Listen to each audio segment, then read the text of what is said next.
How does one man help businesses generate nearly $1 billion in sales through Amazon? Well, our guest today, Michael Begg, is going to tell us all about it and how he used marketing tactics in order to grow. I'm excited that Mike is going to teach us how to run a successful business and make the most out of selling on Amazon with companies called GoAvance and AMZ Advisers.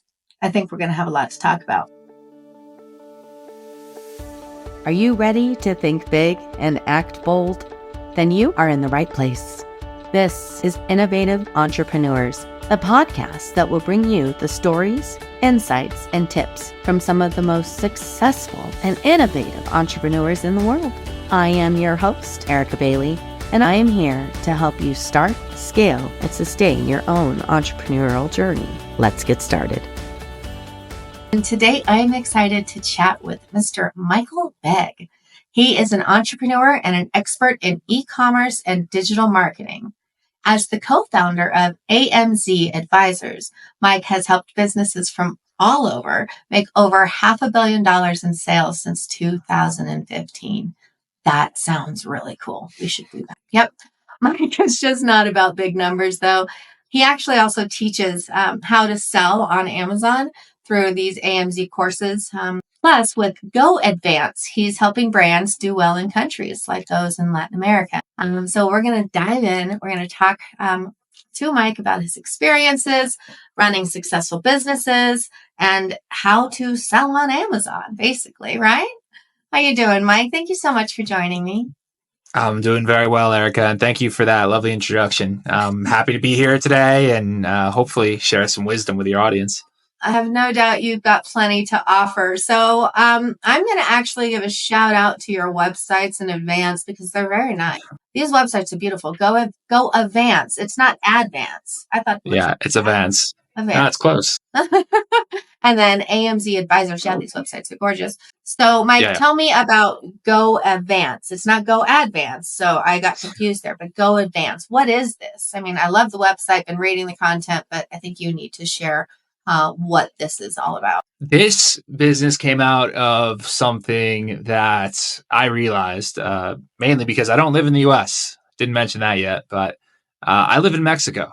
And I've lived in Mexico for 6 years. This is where my wife's from. This is where a lot of my employees are. And living here in Mexico and being so involved in the e-commerce space in the US, I started realizing that e-commerce in Mexico was lacking product selection. It was lacking product availability. A lot of brands that I could find in the US, I couldn't find in Mexico. And the entire thing that came out of it was, well, how do I bring these brands here? And that's where GoAvance came. And we had a Mexican business partner that helped us get the entity going. And we're focused on bringing U.S. brands into Mexico primarily. And then we're working on getting into the other marketplaces, Colombia, Brazil, Argentina. Mexico is just proximity wise, it makes it so much easier for most brands to kind of dip their toe into the Latin American space before they really go all the way. And the name, as you mentioned it, Advance is Spanish for advance. So that's where it comes from. That's perfect. I'm reading. Yeah. So your mission is to enrich and diversify the Mexican e-commerce landscape, offering shoppers a world of choice right at their fingertips. And that's beautiful. It's been an awesome experience because we see it in two different ways. Obviously, us as a business, we benefit from working with these brands, but by giving more product selection to other consumers in Mexico, it's making things cheaper for them. It's giving them options to new products. Like a good example of this is that I can buy a product from the US here in Mexico. Okay. But I'm going to pay import taxes. I'm going to pay all these tariffs, shipping costs. Everything's going to be elevated. I'm going to end up paying probably 50 to 60% more than I would pay in the US. And that adds up for consumers. So number one, it's the buying experience isn't as great. The other thing is there are people along the border that will buy product in the US and bring it into Mexico, and they will sell it for 3 or 4 times the price in Mexico. So for the consumer, they're really the ones losing out. And by us bringing these brands in, kind of being the distributors for them in Mexico and getting their brand onto all these different platforms, we're making the product much more accessible to a much wider audience. That is wonderful. This is really cool. Okay. So what did you do before this? Like, what was your, did you have a 9 to 5 ever, or have you always been a businessman? I did. Before I got into entrepreneurship, I did have a 9 to 5. So I graduated university and I went and worked at Deloitte Consulting. Oh, okay. I worked at Deloitte for about 2 years and I was absolutely miserable. And during that time, I wanted to go into something else. So I started taking classes at NYU. I'm from Connecticut originally. Okay.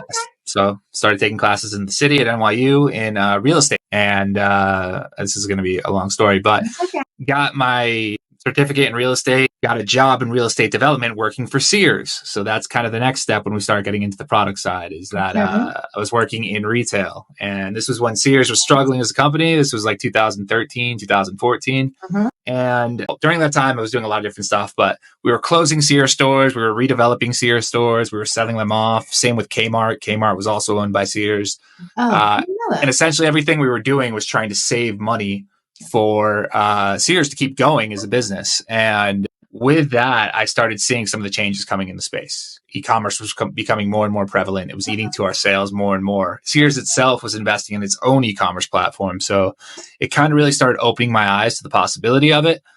And then I figured out that I could sell products online through platforms like Amazon. And that is kind of what started the entire entrepreneurial journey. So do you have a why that's like, this is why I want to be a business owner or entrepreneur or have freedom? Like, my why is, for my family, for my kids. I never want to miss a football game or parent teacher conference or, pastries with the parents. I want to always be there and I want to be able to work from anywhere. So that was my why. Do you have one? I would say that mine came out of kind of two things. One is I'm not very good with authority. With corporate and that's lords is what that's part of the problem. But I would say that my why of why I went into entrepreneurship was really what I was seeing, what was happening at Sears while I was there. It's a massive corporation. Like, part of my job was closing Sears stores and having to go visit these stores around the country. And you see all the people that are going to lose their jobs, everyone that's going to be out of work once you close a store. And that's tough.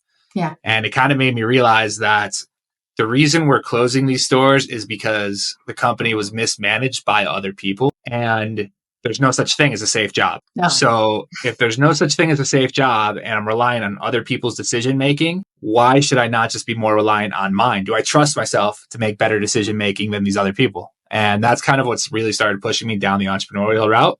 When I kind of had that wake up. I mean, I was never an entrepreneur when I was young. I was an athlete. I played sports in college and I was always a team. I was a member of the team. And I always had the idea I was going to go work in investment banking or consulting or finance or whatever. Real estate. And real estate. So things like that. And all of that involves working for someone else. Yeah. I never really had the idea of starting my own stuff until I worked at a company that was fair. That's pretty powerful. I mean, to be able to open your eyes or have something like that open your eyes, rather than being like, oh my gosh, this is failing. Now what am I going to do? Woe is me. You actually learned from the experience you were having and implemented that into your life, into your growth, and then into your entrepreneurial journey.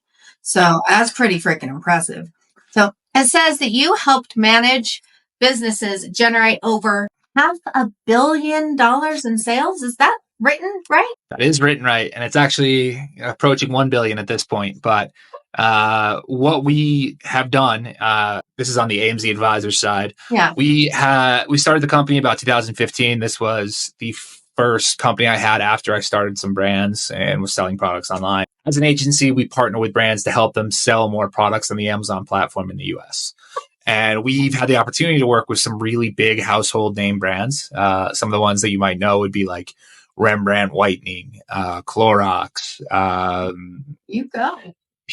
Burt's Bees. And this was a lot of these were at the beginning of the company starting because companies were just kind of waking up to the idea that they needed to be on Amazon. They had no idea what they were doing there. And there weren't many people that were offering these services at the same time. So at the beginning, we were just kind of in the sweet spot at the right time, kind of like we were lucky to fall into the blue ocean, I guess you would say. And from there, we've just continued to build on strength after strength. And that's really how we've seen so much success with brands. Each year, we're generating about anywhere from 100 to 150 million in revenue at this point for our clients. And we're managing anywhere between $25 to $40 million in ad spend. So it's pretty amazing to see what we got. A lot of money in ad spend. Yes, it's a lot of money in ad spend. And it's pretty exciting too. I mean, you get to see like these companies and the results they get from that ad spend, and it's pretty impressive. I got chills, man. Like, imagine all of the people you have helped through that. Like, that's a lot of money and a lot of people that you've helped, like, in growing. I just think it's pretty awesome. Now, I don't think we talked about this though, but AMZ Advisers and GoAvance, they're two completely different companies.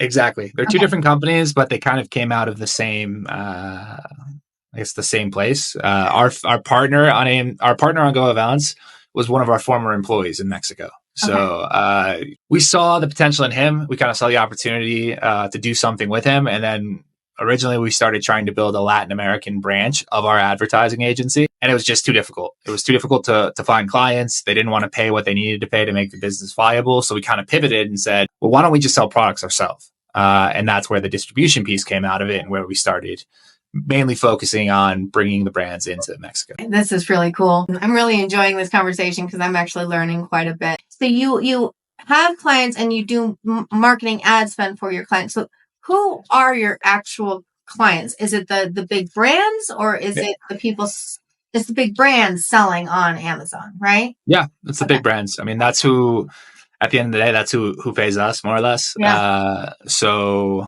on the AMZ side, that's who pays us. On the GoAvance side, we're essentially paying them. But that's more or less who our clients are. So if it's a person like me who wants to start selling on Amazon, like where do you suggest they go? It's obviously not. I mean, not you. You're not the mom and pop shop type.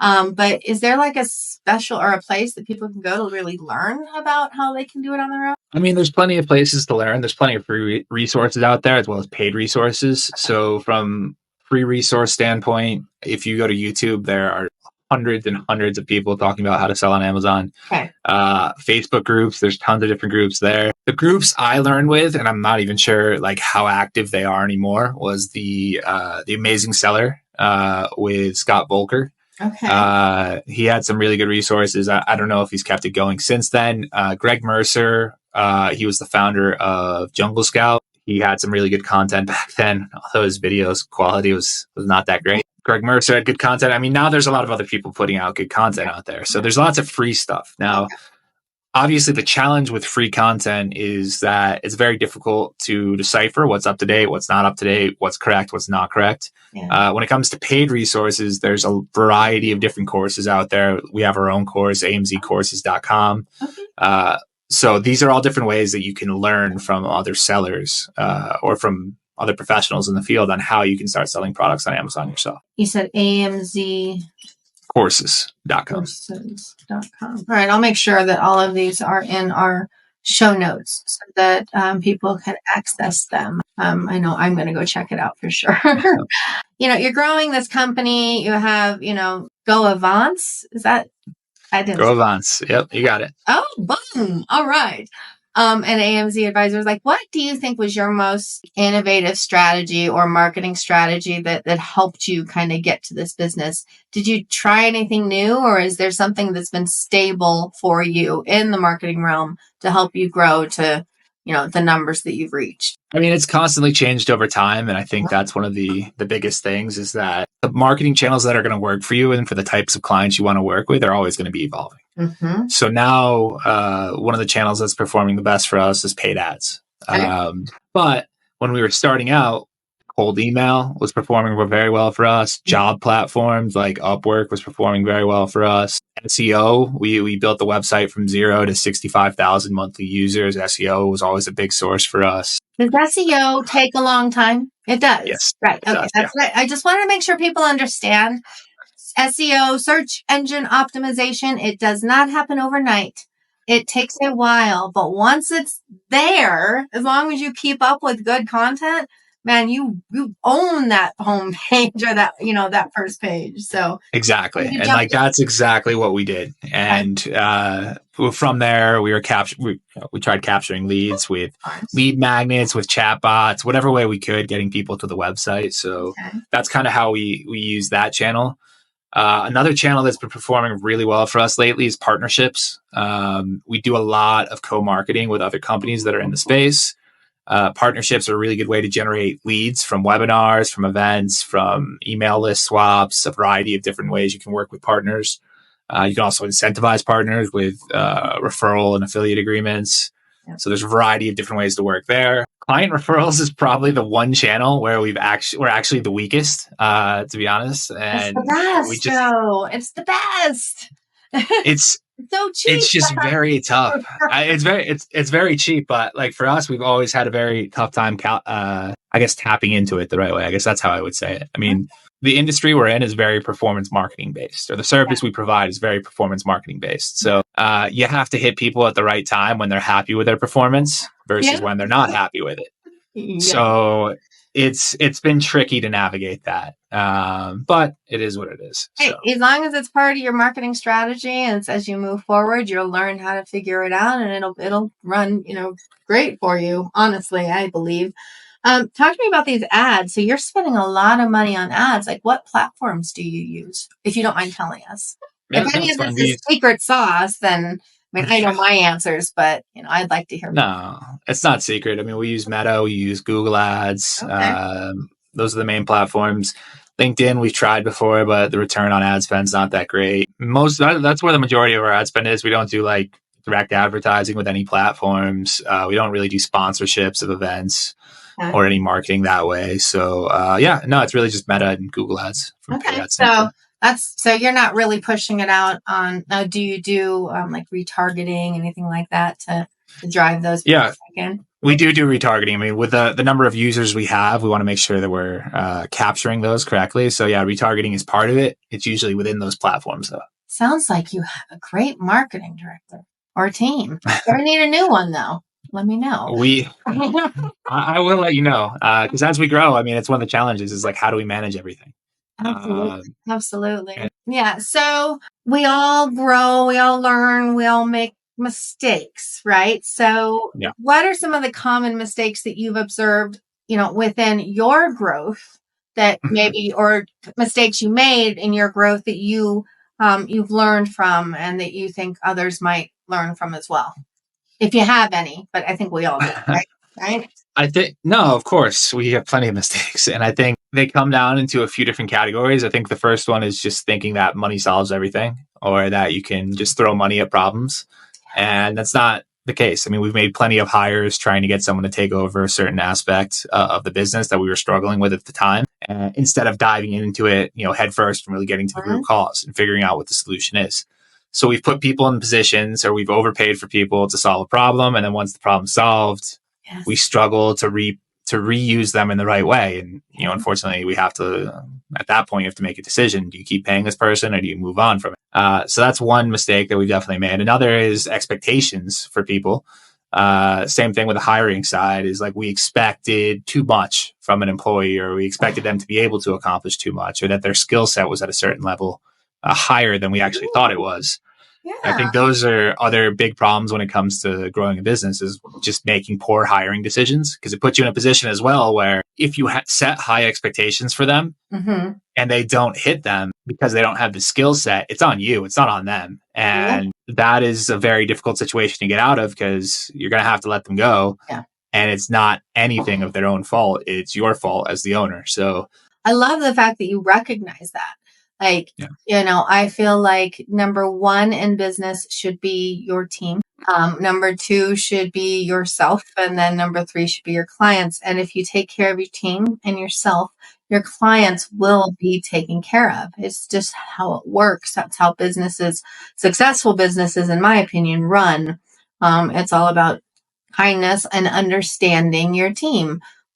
You get the right people on the bus, you get the right driver, and you can go far, right? And it's hard. It's hard having a team and not having to fill those voids, and maybe they're not learning, or they're not learning the way they normally learn. Picking those things up it's hard to do. It's not an easy thing to do, especially when you're not seeing them on a consistent daily basis. What a lesson learned. Good job. Exactly. And now with the remote work, it makes it even more challenging. But I'm a big subscriber to the same ideas. I mean, for me, it comes from Richard Branson and Yes. losing my virginity. Like he talks about it all the time. Take care of the people that work for you. And that's one of the main things. It's understanding what their challenges are, giving them the responsibility and the space to grow, and letting them continue to learn on their own as well. And just being there to support them. Like a good example of this, I was talking about this last night with a couple employees from a different business. And we were talking about a mistake someone made. And the mistake was they sent out pay slips to everyone in the company. So everyone could see what everyone else was making. Oh, no. And he was 100% positive he was going to get fired. Mm-hmm. He was like freaking out when he came to me. I would be. And yeah, I can only imagine what he felt. But the mistake he made was trying to build an application or a script that would automate the payroll process. So us as a company focus on problem solving and trying to figure out how we improve the company. He was trying to do something to improve the company. He made a mistake during that process. I can choose to fire him because of that mistake that he made while trying to improve the company, but that's going to send the wrong message to everybody else. It's going to make them afraid to try things, and it's going to make them afraid to make mistakes. And because of that, I realized that, and I was like, this is a bad mess up. Like, this can't happen again, but I also can't let you go because you were trying to do something to help us work better.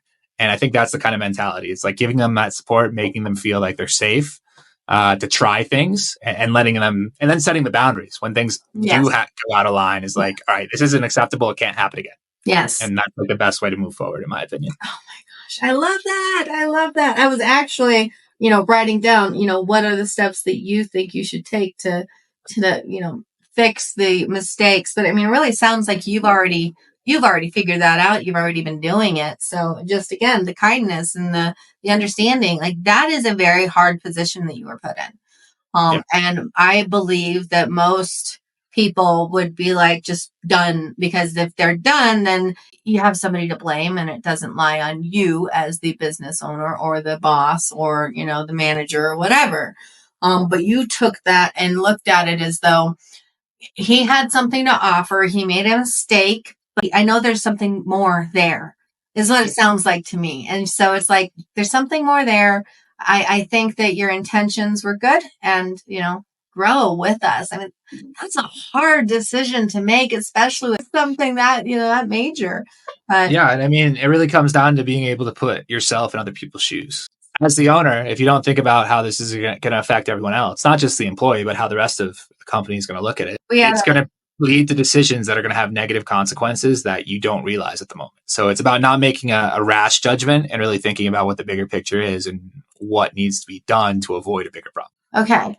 I'm a business owner, and an entrepreneur, and I want to succeed on Amazon. I don't want to just have mailbox money. Like, I want Amazon to be my thing. Like, how do you navigate?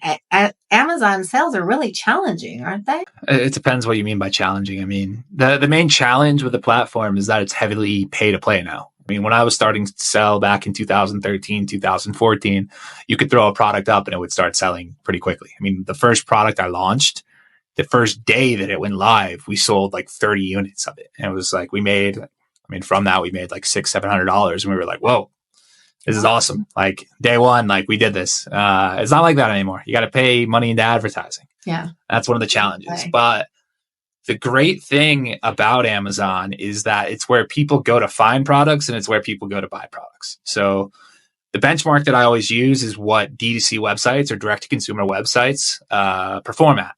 And conversion rates is one easy metric to look at from a performance standpoint. Yeah. Your D2C websites probably get convert about 1 to 3% of your total traffic.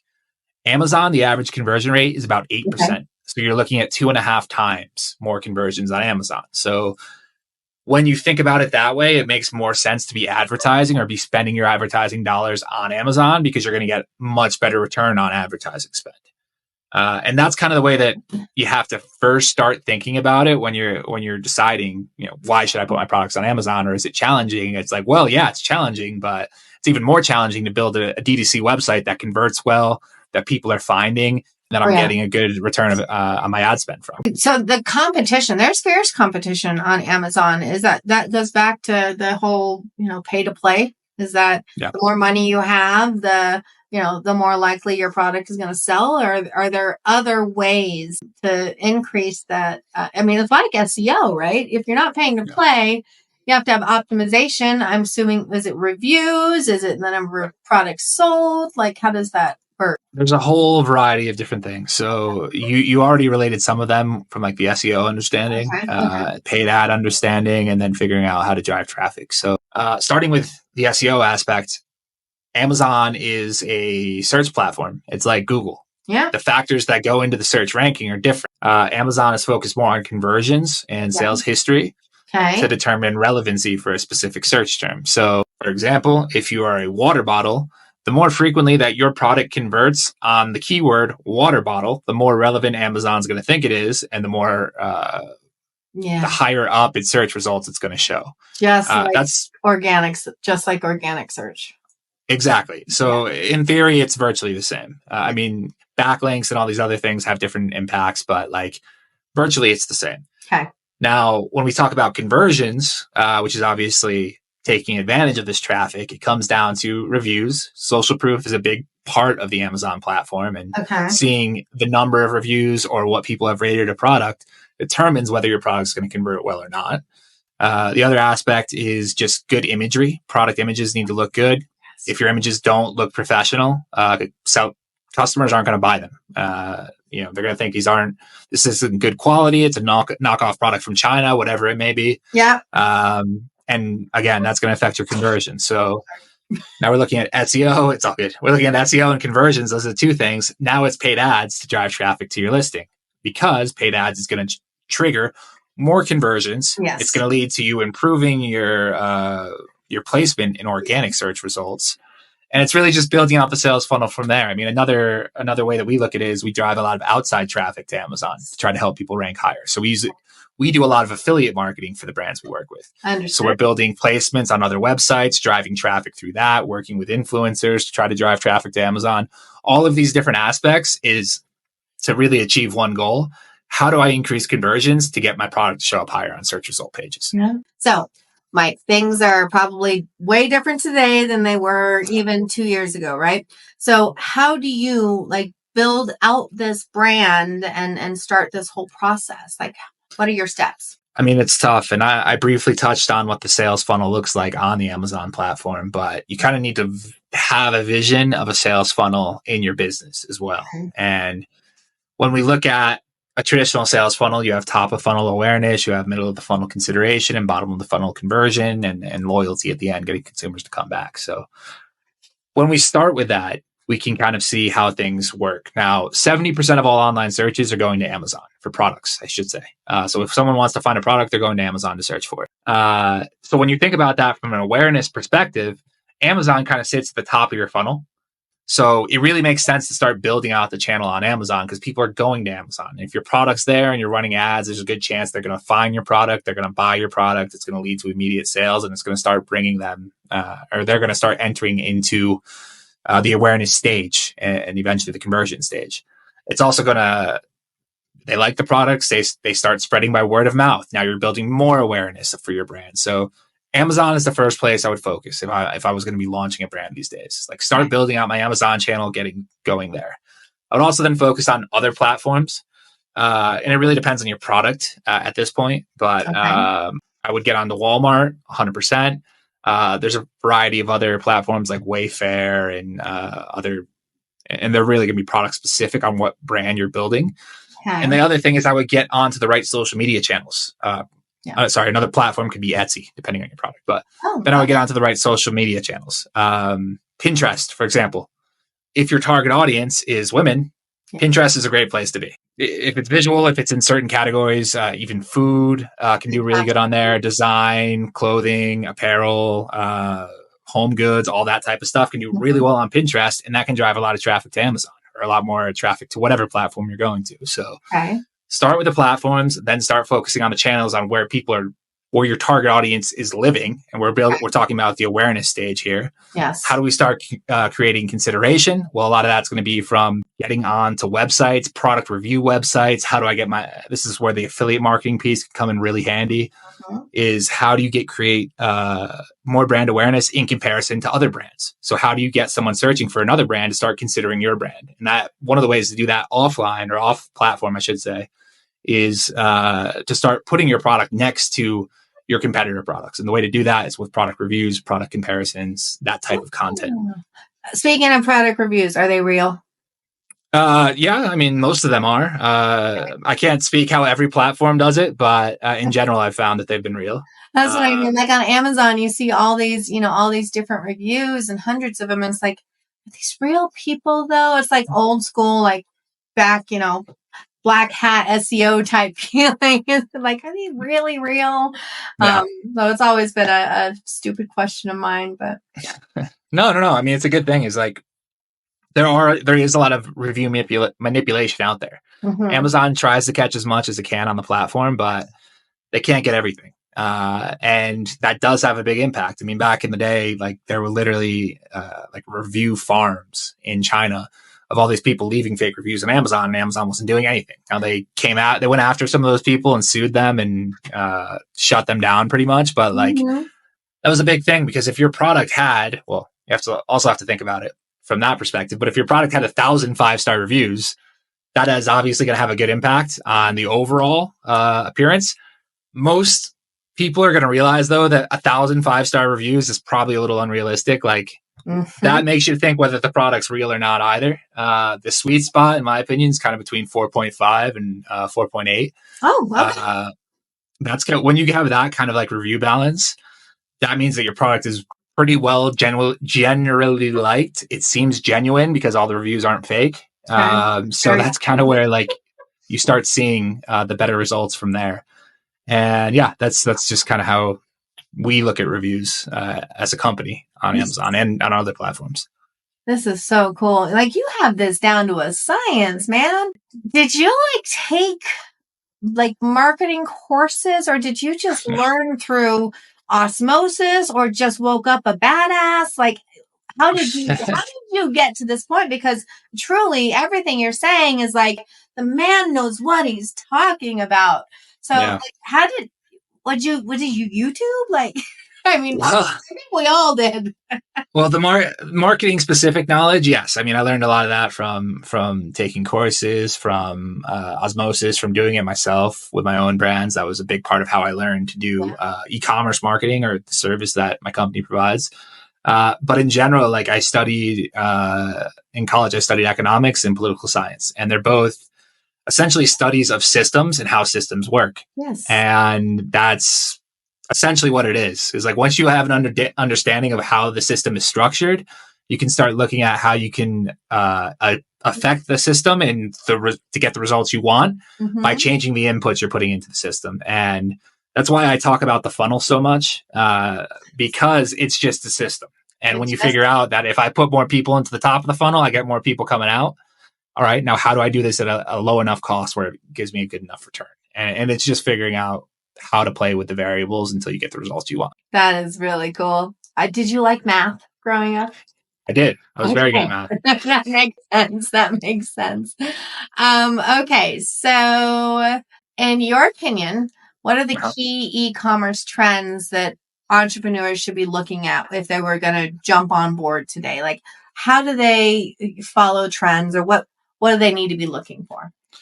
So I think what we've seen over the past year or so has been the rise of like TikTok shops, and how much sales volume is happening on TikTok. Now, there's a variety of different things that might cause that to go away, depending on what the U.S. government does. But that's TikTok, fun, isn't it? Yeah. The interesting thing with TikTok is that it's a platform that's video first. It's a platform that the younger generation is using, and the younger generation is making buying decisions from it. So I think that the thing you have to keep in mind is like that's the type of content that people are using to make buying decisions. It's UGC, it's authentic. The quality is not some, Super Bowl commercial quality that's going to cost millions of dollars to put together. And once you understand that, you can start leveraging that type of content to drive more sales for your brand. So TikTok, UGC content, those are two trends that are going to continue to go well in the future. And from that, like other opportunities that are going to come out of it are like working with affiliates, having a team of affiliates working for you to start promoting your product. I think that's another thing you got to consider. And then some of the other trends that have come up over the past has been like the role of like voice search or like Amazon's Alexa for buying products. Those trends never really caught on. So the new trend that everyone's obviously talking about is the role of AI in e-commerce. Mm-hmm. And I think when it comes to platforms, right now it doesn't have that much of an opportunity to really be that successful. A lot of people are using AI for, advertising efficiency and performance and content creation. But I think where it's going to become really interesting is on like D2C websites where you utilize AI for the customer shopping experience. So the AI can actually learn what the customer is interested in by asking questions and then start making recommendations and building like essentially a recommendation engine within your website utilizing AI. And I think those are trends that are probably going to have a bigger impact than things like voice search. Understanding that people are looking for video, they're looking for authentic, genuine content, and then customizing the shopping experience in a way utilizing AI that's going to lead to more conversions. And I think, like I said, the platforms really have a disadvantage there because the AI is not going to be able to be that customized between brands, at least as the way I see it now. But on your own website, being able to use AI can become a really powerful tool for conversions in the future. That is so cool. Yeah, I'm going to have to back you on that. I'm going to have to concur with everything you just said. We use AI for a multitude of different things. Mainly, it's good to bounce ideas off of, you know what I mean? Because it's like you're bouncing off ideas off of everyone. I don't know. I love it. I think there's going to be a multitude of ways that we can utilize this. Like we're right now using chatbots. And I know that's been around for a while, but we're using chatbots and flows or funnels through Messenger based off of, if somebody comments on your post or messages you. And that is like, it's so effective and efficient, especially because we do a lot of social media management. Like that's kind of one of our expertise in short form content creation and all that stuff. So being able to utilize these bots that don't take long to build and they're simple tools and they're going to be so effective. So I can't wait to be playing with this. I like the strategy part, I like to see the analytics part. And I'm not the creative, right? I'm more of the how is it flowing from beginning to end? Where are the breaks? What's doing successful? Like look at the charts and you see this one's way up here. What post was that? And why was that great? But and that's play with this. For me, that's like one of the really exciting things about AI, because if you can figure out how to tie it cross channel, obviously customers are having multiple touch points with your brand. So if they commented on a post and then that same AI conversation is still live when they finally come to your website, that's going to be so powerful because it's going to be the customer is literally going to know like, oh yeah, like I've already talked to you about this. And it's if you do it the right way, it's going to sound like it's an actual person managing it. But I mean, mine says like, hi, I'm Luna because I'm a Harry Potter fanatic. Hi, I'm Luna and I am Erica's best friend chatbot or whatever, like for my entrepreneur, my podcast here. And it asks questions and it's my voice. It's not like sometimes you have these chatbots and it's like, okay, I need a live person. Because I don't feel like I'm being heard. You know what I mean? Like I need to engage with that brand somehow. So for me, it's if we have these funnels that are really communicating to our audience, that it's gonna blow things up I don't think it's not gonna take jobs. I mean, there will be some jobs that it's gonna take. And so those people I really think need to start thinking beyond, what can happen today. But man, it's gonna make other things explode. And I truly believe that it's gonna help. It's gonna help a lot of stuff. Our whole community and country and I can't wait. I just can't wait to see what turns out. I get a little excited if you can't tell.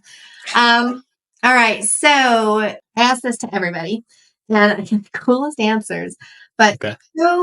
who do you feel is the most innovative entrepreneur of all time, or most innovative, even innovative person who impacted you or, made you take this journey? That's a very tough question. And I mean, when we talk about pure innovation, I mean, obviously what Elon Musk is doing right now as a leader within an organization, it's super impressive.